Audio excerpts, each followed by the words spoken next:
Got you right where I want you. Yeah, so I don't think anybody realizes just how many little things that go on before we actually go live here, as we say. And so here's one little last minute thing.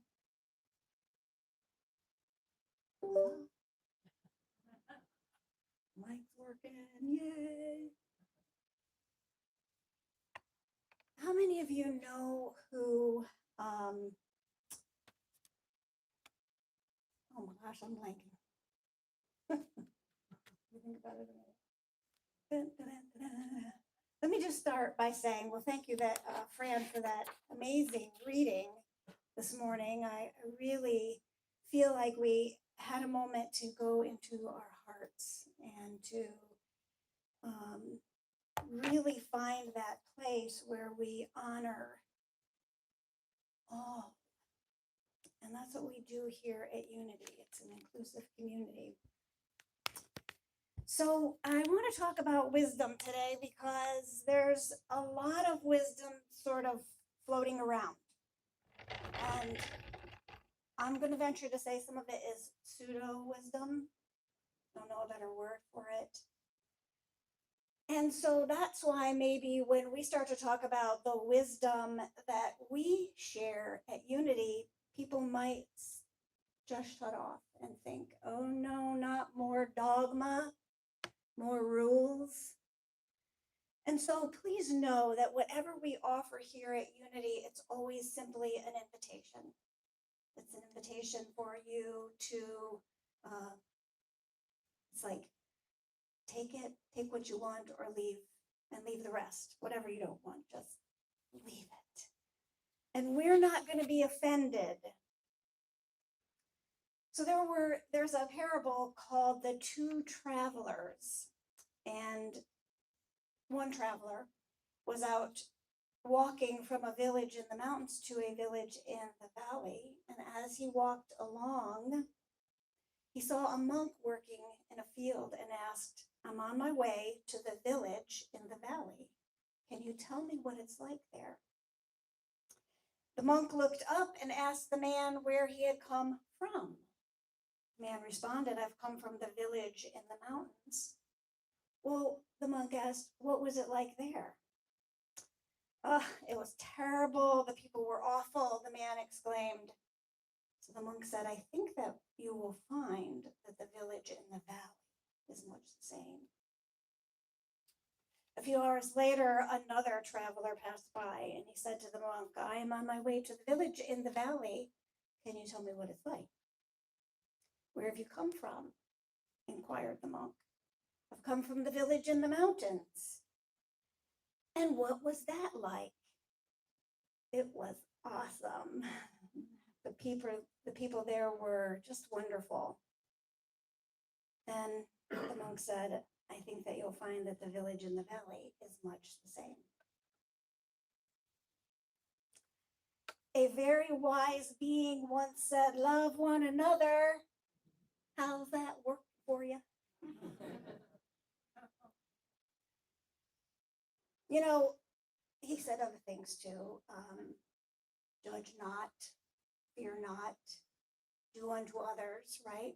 And let me not leave out those other beings of light equal to that guy, Jesus.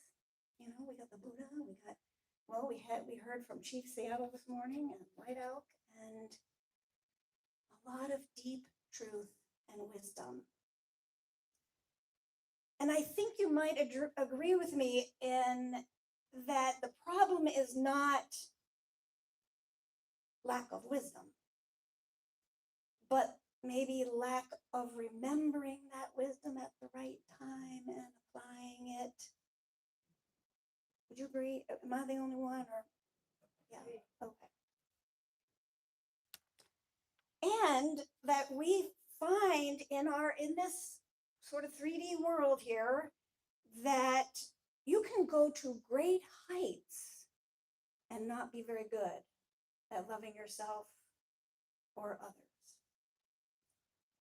Can I get an amen on that one as well? But it's different here in unity, right? No, sorry. But we do, we come in, our first, be like, this is unity. This is where people love one another. And we come in all kind of starry-eyed. Well, I'm going to tell you a couple stories. One was one of the first official classes that I took at Unity Village. And my instructor told his story about, he was a minister at the time when he was teaching us. And he told his story about wanting to come to Unity, go to Unity Village and go to ministerial school, become a Unity minister. So he sold his home and he moved his family from the East Coast to Unity Village in, that's Kansas City, Missouri. And he said he wasn't there for a week till, if he hadn't have sold his house and moved his family, he'd have gone right back. So a real poignant moment of learning that it's not about the people and the personalities.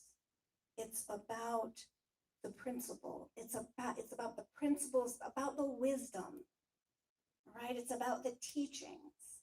And they're going to come in imperfect vessels.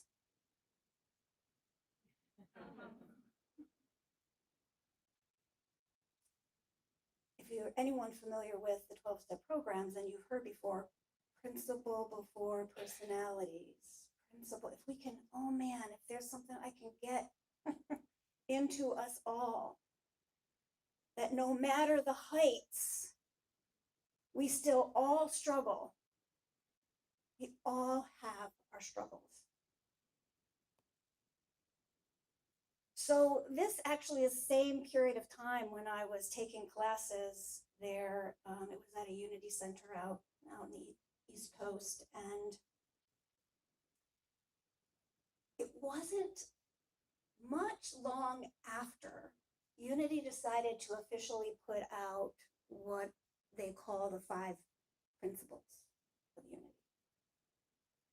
And so I remember I was in the hallway between classes, and the minister of the center that we were meeting at, and one of the students that was there to take the class, were having a clash. She said, well, I thought that Unity was not going to declare that they own some particular principles, because we know they don't just belong to Unity. It's ancient wisdom. And the minister got defensive, and they were arguing. And I think that was one of my first experiences of Unity is just like every place else, because wherever there are people, there will be challenges. We'll just call them challenges.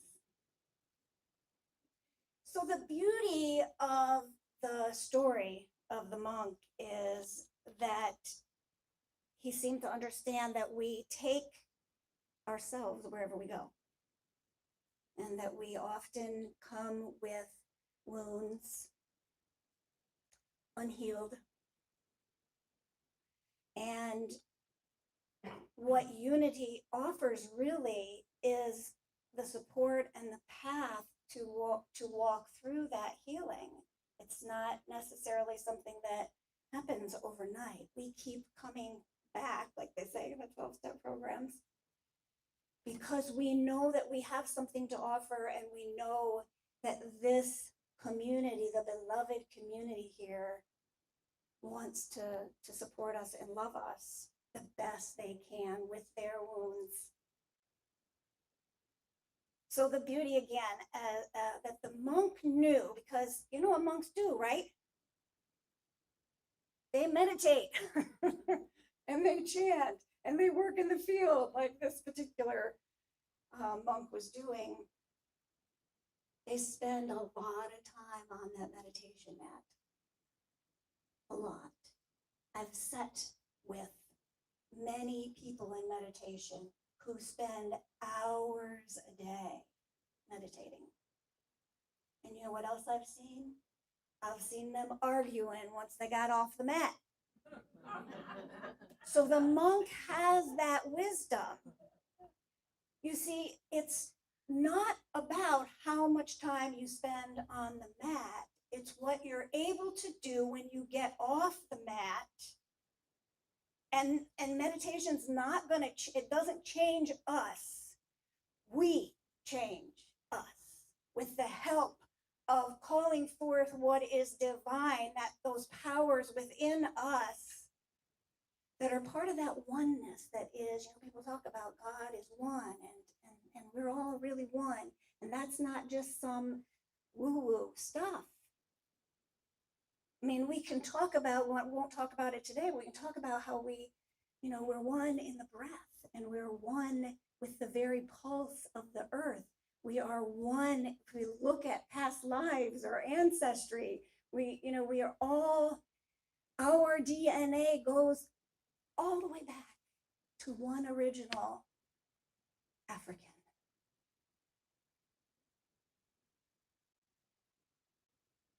We are one. So what I wanted, Jane Goodall, oh my gosh, there it is, just came popping in. If you don't know who Jane Goodall is, please look her up. She just passed recently. I'll say she just made her transition.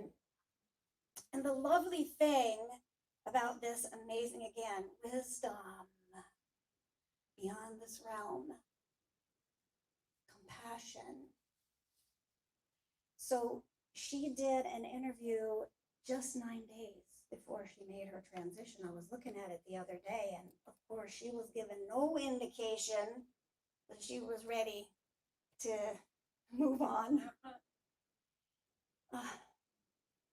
But one of the things I wanted to share with you this morning was her interviewer was talking about how our world is changing, and AI and all of this, and there actually is talk about going ahead and becoming robotic in ways, like people have chips inserted into their fingers, and it goes on and on. And he asked her, what would you hope that in this amazing transition and change that we're able to take with us? And she said, altruism.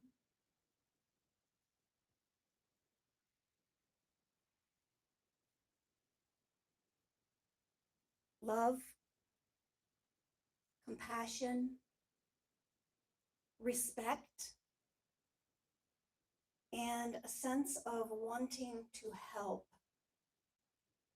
She said animals are thinking and feeling beings, and that very likely our Bible scholars got it wrong when they talked about dominion, meaning that we were over everything on the earth. No, I like to think of it as we are stewards of, we have responsibility for it.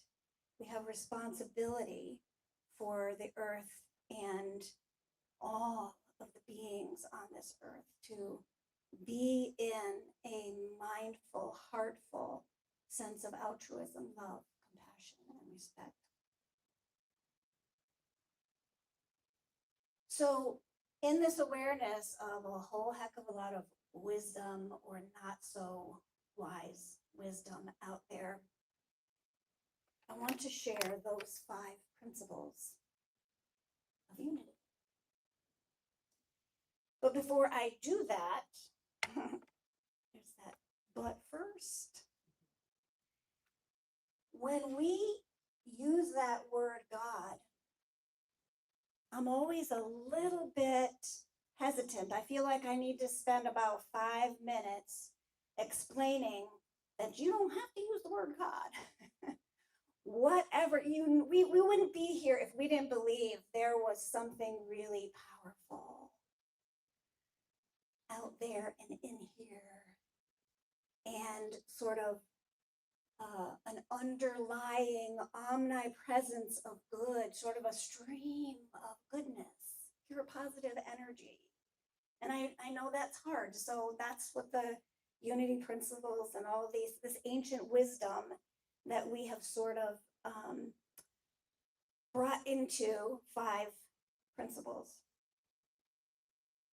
And we fall again under that umbrella of new thought. So unity's not the only one out there teaching. And that movement continues to expand, and it's super beautiful.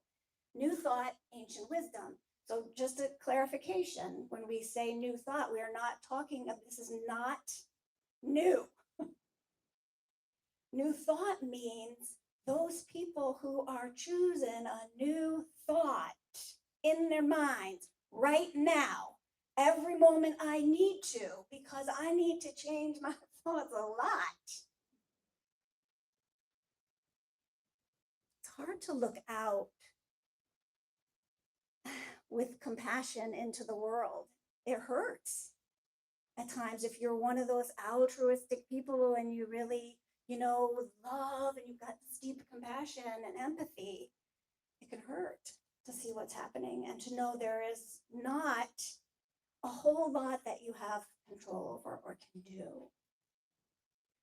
So that's why it's important we continue here. So use whatever word works for you. This is just a quote from one of our leaders in unity. God is not a supreme being watching, judging, parenting, or protecting us, but rather the very substance of all that exists, including us. So these 5 principles, a quick story. When you become we have licensed unity teachers in unity, and we also have ministers. And when you go through that process, you better know the 5 principles, I'm telling you. And of course, I went through a program, it's called the Field Licensing Program. So I was already doing what I'm doing now, but I went through a 3-year program where I could be here and do that and take some classes and, connect with my cohort. And I went to take the final test, and I came to the question, what are the 5 principles? Blank. And you know what you do? You panic, right? You're like, I went through the last 10 years of my life to get here and forget 5 principles. I put those principles, we had a little poster that we put up in the back. Every Sunday I would put them up. So what did I do? I know some of you think I broke down in tears. And no, I went to the bathroom. I went to the bathroom where I remembered to actually apply the 5 principles so that I could remember the 5 principles. So the first one being that God, or just humor me, spirit, life, creator, universe, source, is all there is and everywhere present. So we like to say, we tell the youth in unity, there is no spot where God is not. What if I lived into that in the moment I'm in the bathroom stall, panicked about not being able to remember the 5 principles, and it was going to ruin my life? Our essence, our very essence is divine. We are expressions of God. And sometimes we don't look like a very good God or sound like a very good, but you know what I'm saying, right? I know it's a stretch, but and people will argue it's these principles are simple but not necessarily easy. But we have them and we can go back to them and rely on them. The third principle, we create our life experiences through our activity of thought. And what's a belief? It's just a thought you keep thinking. So that's why it's so important that we work with our thoughts and that we put intentions out there that we want to see in our life and in the world. For prayer and meditation, connect us with that source. And I know that some people come here and they're like, prayer, I don't know. And we want you to explore what we mean when we talk about prayer in unity and new thought. It's a little different. So on the very simplest level, I would say it is affirming, because that's what I did in that bathroom stall. I affirmed that I know the very wisdom and power of life and understanding that is within me remembers all that I need to remember, when I need to remember it, at the right time, in the perfect way, and and I was enlightened. Went back to my little piece of paper, scribbled them all in there. And 5, all the wisdom in the world is no good unless we actually practice and live it. There was a little girl who asked her grandmother, "Where is God?"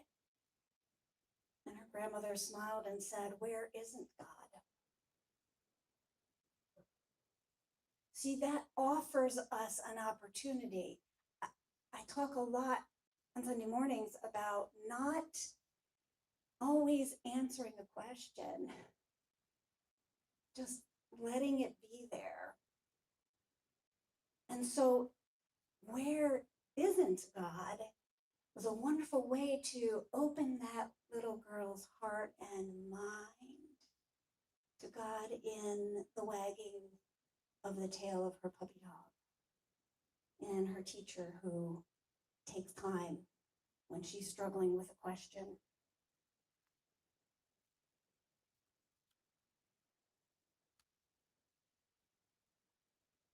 Probably one of the most difficult things, I'll just speak for myself, that I have found in this lifetime is managing my thoughts. And so from time to time, I'll offer this, that we take a thought inventory, that we stop when we're not feeling right. We stop for a moment. What am I thinking? Because it started there. Whatever I'm feeling now started with a thought inventory. Ask yourself, are my thoughts aligned right now with love and abundance, or with fear and lack?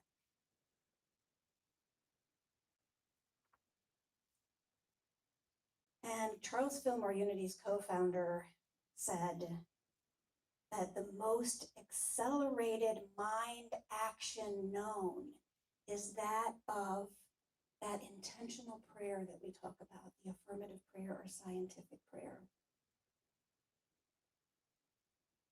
So I want to offer an affirmation for every one of those principles. God lives in, through, and as me. How does it feel to, that was one of the, I love the sound of that. I learned early on in Unity that God lives in, through, and as me. As me and you. I am a divine expression of God's love and life. I choose thoughts that are aligned with divine good. I practice the awareness that I am one with the presence and power of God. That's our affirmation for the prayer and the meditation. I practice that awareness.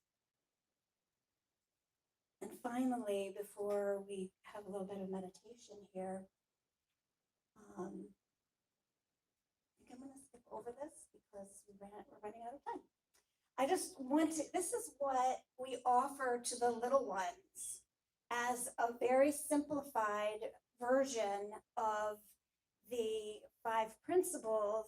And some of us adults can really use a very simplified version as well. So we offer this so that thumb is the first principle. God is everywhere present, all that is. And I am part of God. There's divinity within me.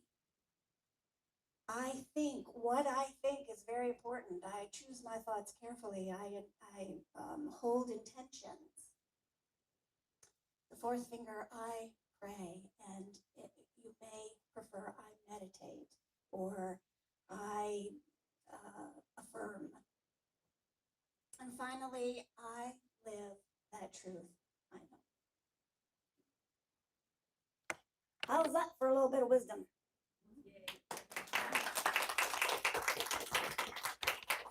Again, not mine, not Unity's. It's out there. It's everywhere. And we've been able to share it in our own way. So I'd like to have a time of meditation, just a few moments to walk through those 5 principles in meditation. So I invite you to go ahead and maybe take a nice deep breath. And as you do, just think about in the out breath, releasing, release any tension you have maybe built up in your body in some area, or maybe in your thoughts. We are here to remove the blocks to love. I invite you to think about a struggle that you may have right now in your life. Maybe you wouldn't call it a struggle. Maybe you just say, oh, it's a challenge, maybe. Or just something I would like to be a little different in my life. And so for principle number 1, God is, we might ask, do I affirm divine intelligence and love in this situation? Can.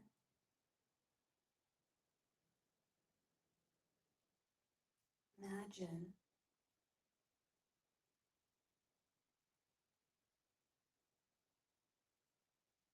allowing that sense of the possibility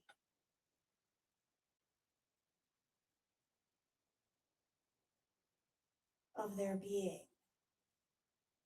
divine intelligence and love in this situation, whatever it may be. I am. Do I remember my own divinity and that of others involved in this situation? That is my invitation.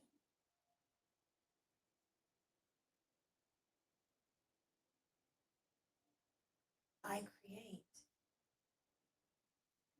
Do I take responsibility for attracting this situation into my experience and know that its outcome for me will match my thoughts and feelings about it?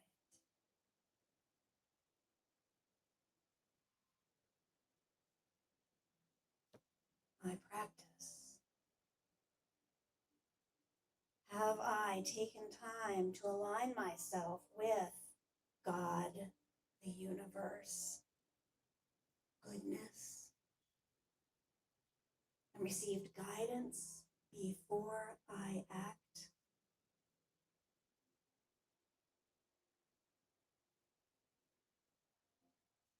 I affirm divine intelligence and love in this situation.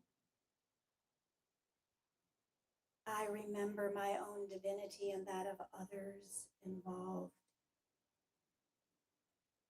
I take responsibility for attracting the situation into my experience and know that its outcome for me will match my thoughts and feelings about it.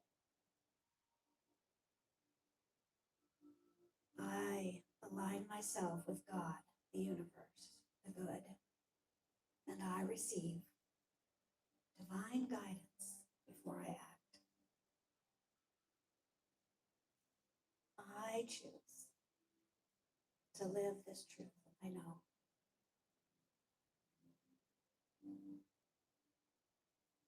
So let us just take a moment of silence, just breathing in to those truths.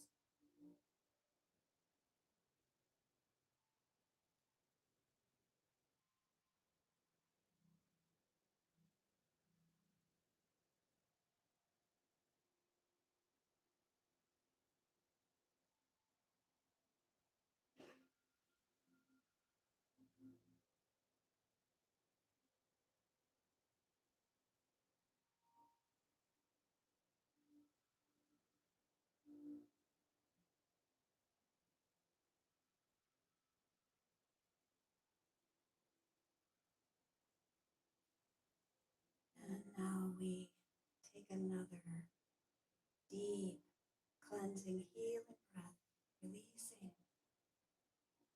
love with that breath, because you are love.